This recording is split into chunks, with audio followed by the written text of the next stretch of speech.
অত বেশি ব্যথা পাই নাই, আপনিও তো অস্থির হবেন না। আরে চলে গেছে গা, তুমি কইতাছো অস্থির হবেন না, কইলে হইব? আরে দেখছো কি হইছে?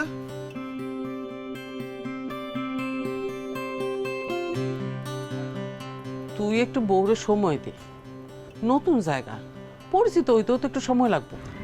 ঠিকই কইছো চাচি, তুমি তাইলে এখন যাও, আজকে আমি আর দোকানে যাবো না। ফরিদরে কমু গণহারে চা খাওয়া দোকান বন্ধ করে দিতে। দোকান বন্ধ করবেন কেন? যদি তুমি আবার আচার খাও, নতুন বউ এত বারে বারে ব্যথা পাইলে হইব? তোমার কি ব্যথা দেওয়ার লিগে আনছি? আমার একটা দায়িত্ব আছে না? জীবনে বহুত মানুষ দেখছি, কিন্তু তোর মতন এরকম খাঁটি মানুষ আমি দেখি নাই রতন। মায়েরারে চালাকি কইরা তোর লগে বিয়া দিল, কই তুই রাগ করবি, তাহা না কইরা তুই আরো নরম হইতাছ। চাচি এখানে স্যাবলন আছে, স্যাবলনটা দাও তো। নতুন জায়গা তো একটু দেখে শুনে চলা দরকার। আগে তুমি যেখানে আসছিলা তোমার তো সব জায়গা মুখস্থ, তাই না?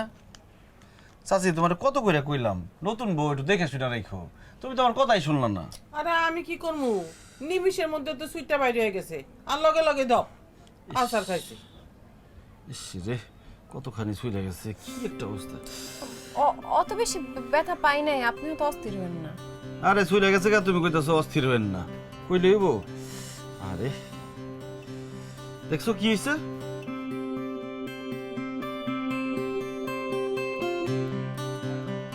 তুই একটু বউরে সময় দে, নতুন জায়গা, পরিচিত হইতেও তো একটু সময় লাগবে। ঠিকই কইছো চাচি, তুমি তাইলে এখন যাও, আজকে আমি আর দোকানে যাবো না।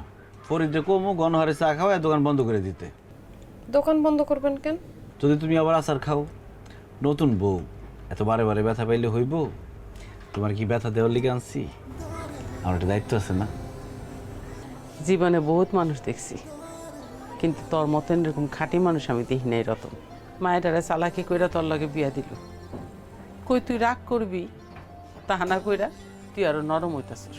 চাচি, জন্ম মৃত্যু বিয়া তিনটাই আল্লাহর হাতে।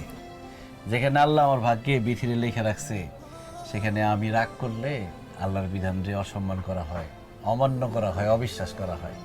এখন তুমি যাও তো, নতুন বললো কি আমার একটু রোমান্টিক কথাবার্তা আছে। আচ্ছা ঠিক আছে। আমার নিয়ে তো আপনি অনেক বিপদে পড়বেন। স্বামীর কাছে স্ত্রী কখনো বিপদ হতে পারে না। স্বামীর কাছে স্ত্রী হলো গিয়ে উপহার।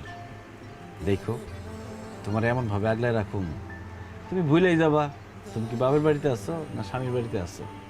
জানেন, আপনার মতো একজনের স্বামী হিসেবে পাই আমি অনেক ভাগ্যবতী মনে করতেছি নিজেরে। আমি তোমার চাইতে বেশি ভাগ্যবান, কারণ আল্লাহ আনাম একটা পরি পাঠাই দিছে আমার ভাঙ্গা ঘরে। আজ তো একটা চাঁদ পার্সেল করে দিছে আমার ঠিকানায়।